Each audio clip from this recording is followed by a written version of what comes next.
To explore the mysteries of the human body, a boy approached a street worker, offering all his savings for her help. We wanted to see a naked lady. Annie was stunned in disbelief. Kids these days, how could they be so curious? She ordered the boy to take the money and go home. I wish I could, but he means a lot to my friends. We just want to look. Annie agreed immediately.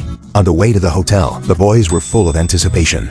But Annie playfully ordered them to lift their shirts and lift their heads. Though confused, the boys complied. Seeing they posed no threat, Annie introduced herself as Annie. The boys introduced themselves in turn. Kevin, I'm Frank. Brad. Annie calmly sat on a chair, while the boys stood shyly to the side. Annie relaxed on the bed, telling the boys to turn off the light and stand by the bed. She turned on a dim, intimate light, slowly removing her dress. But Frank, still shy, covered his eyes and politely offered snacks to Annie. Annie put her clothes back on. The boys left excitedly, feeling they had become adults. As they prepared to go home, it started raining heavily. The three boys took shelter under an awning. Seeing this, thinking of the boys' cute behavior, Annie decided to drive them home. Annie dropped Kevin and Brad off first, then took Frank home.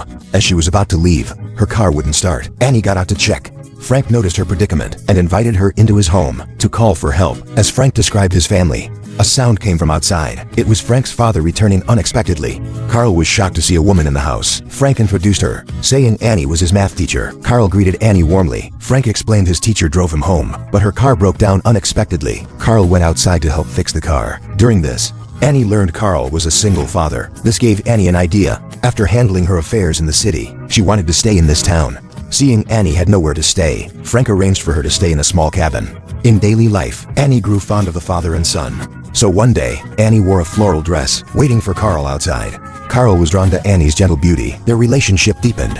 One day, they strolled through town, unexpectedly meeting Kevin's father, who had been Annie's client. Through conversation, Annie learned Frank had hidden her true identity. This deeply hurt Annie. It turned out, Carl couldn't accept that she was a street worker. Back home, Carl questioned Frank what was going on. Frank advised him not to care too much. Carl took his son's advice, deciding to talk openly with Annie. After an open conversation, the atmosphere between Carl and Annie changed. They initially just wanted to chat, but the distance between them gradually closed.